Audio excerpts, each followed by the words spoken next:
Hello, YouTube. It's me, John Avenger, once again, and I'm going to be reviewing another R-rated movie for you tonight. But I wanted to show you a kid-friendly little souvenir that I got at Toys R Us today because I know it's going to close soon. And I never had one of these, so he's going to join me in the review, and it's my Jeffrey doll. I finally got a Jeffrey doll. I waited years for this. It has that awesome Toys R Us logo. There it is. Jeffrey. There it is, the Toys R Us logo. It's 12 inches long. I got this for $7, and I'll have them forever now because I wanted a piece of history, and this is it. Yeah. Now tonight we're going to talk about a 2007 action comedy.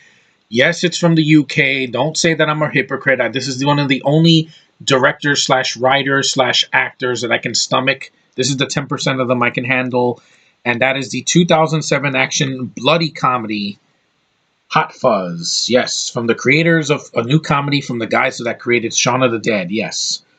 Outrageously hysterical, yes, I agree with that. For a British action movie, it's better than I could have hoped. Now, but I'll get to that. Now, I saw this movie first, and then I saw The World's End, and then I saw Shaun of the Dead after that. So I saw them out of order, the Cornetto trilogy, as they call it there in the UK. But yeah, this movie is a lot of fun. It is not for kids. It's complete R-rated. Right there. Just to prove it. Yes, it's for strong, violent content, including some graphic images. Hell yeah, this movie doesn't hold back. And language, which, yes, they say the F-bomb a lot. Now, this movie, it's for a non-American action film, a comedy. It's really, really fun. And yeah, it's a little long. I'll get to that. I'll get to that when I get to the cons. But let me read the back. Get ready for a gut-puzzling, outrageous comedy from the guys that created Shaun of the Dead, Nicholas Angel, Simon Pegg. Freaking awesome. The guy's hilarious. I've always liked him as an actor. Is a big city cop who can't be stopped, but he's making everyone else on the force look bad. When he is reassigned to a small, quiet town, a ghost town almost, he struggles with this new, seemingly idyllic world and his bumbling partner, Nick Frost. These two guys, Nick Frost and Simon Pegg, have great chemistry. That's one of the things that works in the film. But their dull existence is interrupted by several grisly and suspicious accidents, and the crime-fighting duo turn to the heat up and hand out high-octane car chasing, gunfighting, big city justice in this hilarious hit critics are calling outrageous, uproariously funny. Thelma Adams, U.S. Weekly. Yeah, this film is very, very funny. These guys have a lot of great chemistry. The on-screen banter works. There's a scene where they want to learn about cop tricks and skills, and Nick Frost shows them a DVD, a copy of Super Cop and Bad Boys 2. And I'm like, I like both of those movies. I think it was one of them, and I think the other is Point Break. The original Point Break, which, yeah, I do enjoy the original Point Break. So I like the references in the movie. The film, has great action sequences, a lot of gunfire, especially at the end where everybody's packing heat. They're shooting up the town. There's blood. There's a lot of freaking explosions, and it would make Michael Bay cream his pants. This film has a very modest budget. It's not $100 million. It's good to see a comedy not have bullshit CGI where it's not needed.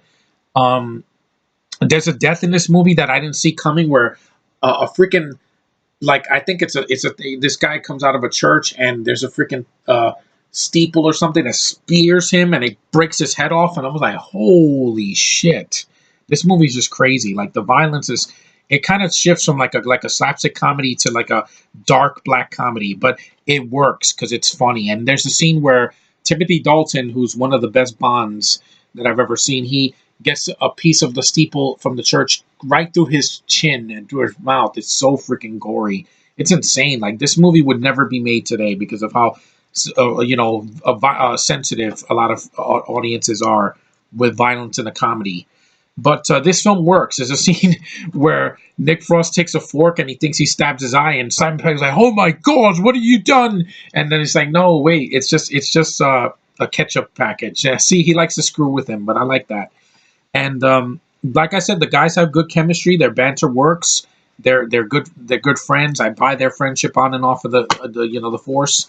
And the film, yeah, if you've never seen this movie, I would say definitely recommend it. And this is an American talking. Now let's get to the problems. One, the movie is way too long. 2 hours and 1 minute. It could be 30 minutes shorter. There's scenes that go nowhere. There's a lot of subplots. There's a lot of cameos. One of them is Kate Blanchett. I think Peter Jackson makes a cameo in it. I don't remember who he played. Um, there's a lot of people in the movie that just are there to they serve no purpose. There's a scene that Simon Pegg is talking to this kid and he's in a bar and it goes on and on. And I'm like, just get on with it, Edgar Wright. I like your writing, but sometimes you just got to get to the point a lot faster. I don't need a 2 hour comedy because it slows the pacing down. This was written by Simon Pegg and Edgar Wright, and Edgar Wright directed this, so it's more on him. I'm a fan of his. I liked his writing in Ant-Man. I liked The World's End, even though I hated Rosamund Pike in that movie. But yeah, I like this movie because, but it's a little too long. 2 hours and 1 minute works for an action movie on its own, but an action comedy, it does slow things down. I take a hint from 21 Jump Street. It didn't need to be 2 hours. It's like an hour and 40, an hour 50 minutes. It's still a little long, but not 2 hours, so it goes by a lot faster. Also, some of the things that they say, the accents can kind of get on my nerves, except for these two guys, because they talk in that stupid, oh, hey, mate, how you doing? Blimey, governor, and all that. I hate that freaking language. That vernacular just pisses me off. That's why I hate the new Star Wars so much, because every girl that's in those movies talks like that, and I'm like, fuck that accent in the ass, just to say that. Because that's one thing I don't like about Brits. It's not their skin color. It's not their freaking tea. It's not their freaking parliament. It's not their royalty. It's their accents. It's the one thing that kills a movie for me. It didn't kill this movie because these two guys are great. They don't sound like they're freaking drunk off their ass like Felicity Jones or Emily Blunt. Yeah, go smoke a blunt because once Avengers comes out, Quiet Place is going down.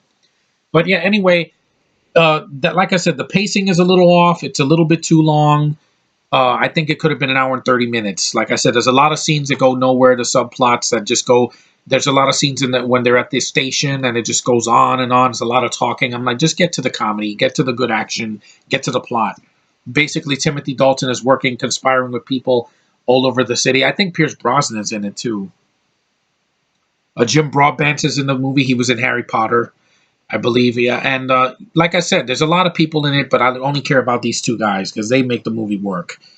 Without these two guys, I think the movie would have just fell flat. It would have been another boring freaking movie because I've seen a lot of British comedies. I didn't laugh once. Or horror films. Oh my God, they cannot make a good horror film to save their life. But action, it could be hit or miss. With the Cornetto trilogy, I like all three films. That's like one of the few trilogies from the UK I can stomach because at least there's no hobo in it. Yeah, if she did one of these films, I would just shut it off and throw it in the garbage because it's not worth my time. But if you want a zany comedy with a lot of action, a lot of freaking good jokes between these two guys, some blood that comes out of nowhere, so a lot of outrageous moments that are over the top and that is non PC. Yeah, this is definitely the film for you. And Sean and Parker and Tevya and Anthony and Josh and Doc and everybody on the Nerd Pack, watch this movie if you haven't already. It is a good one. I have my biases because like I said, I'm not a fan of most of the people from the UK. The actors there they suck. They're so freaking terrible. A lot of them just don't do it for me. They just the accent just kills me inside. But not here because mostly, except for the freaking townsfolk that they're like, "Hey, governor," and all that. I'm like, no, it's not for me. My ears can only take so much, and in a comedy, I want to laugh. I don't want to be like a walrus. I'm like, what? Sometimes I say things I don't understand. I'm sorry. But anyway, Jeffrey and I give it a thumbs up for the movie because it is a good movie. I think Shaun of the Dead is a little better. I mean, one problem this movie doesn't have is that they don't have a love interest for these two guys. It's kind of disappointing, even though I didn't like Rosamund Pike in World's End. The girl in Shaun of the Dead is cute. She's not like, but she's cute for what she is. And at least she's not in everything. Rogue Pictures did a good job with this movie. It did a decent amount of money. I mean, because let's face it, American audiences are not ready for British comedies in theaters anymore because they don't understand the accent like I don't. And the movies just kind of make they perform average, but they don't make $1 billion because they're just their kind of humor just doesn't work sometimes, and sometimes it works and sometimes it doesn't. Like In the Loop is one of the worst British films I've ever seen, but it is a good one. If you have not seen this, it's R. It doesn't hold back. They curse in it. It's bloody. It's got a lot of action, no nudity, which is fine because I don't need it here. And it works. They eat ice cream in all these movies, and that's always a plus for me. And Edgar Wright is a good director. Even though he's a Brit, he's a good director. And he has his moments. I would have liked to seen his version of Ant-Man, but hey, we got his script, at least part of it, and I do enjoy some of his work. I haven't seen Scott Pilgrim yet, so don't ask, and that's not going to be reviewed until later because it's not R. So, but yeah, he works good in an R-rated environment with these two geniuses. Just enough said. Anyway, guys, thanks for watching. Take care. I'm going to see you guys soon because I'm taking a break from Facebook. I had a long, grueling day. I was very tired. A lot of stress and anger and just, frustration because this Saturday was just another bore fest for me. I had to review something to get my mind off of stress. But hey, in a few days, Avengers 3. I can't wait to see that freaking movie. That's going to change everything. The boredom will cease to exist after that because I'm going to finally watch more movies that are better for me, that are not trying to suck the soul out of me like Disney Wars did. But yeah, thanks for watching. Jeffrey's going to say goodbye. I hope you buy one of these in Toys R Us, guys. If you have a Toys R Us near you, it's a good toy. I'm glad I got him. I finally got a Jeffrey giraffe I can cuddle and keep close to my heart. Because I know Toys R Us is closing in 2 months. But anyway, also, by the way, on a side note, rest in peace for Troyer. He was Mini-Me in Austin Powers. Rest in peace, sir. I'm going to miss you. I'm going to miss your little stature. You were really funny, really cute, really good actor. I miss you. Rest in peace, sir. So anyway, thanks for watching. On a side note, goodbye, guys, and I'll see you in the next review.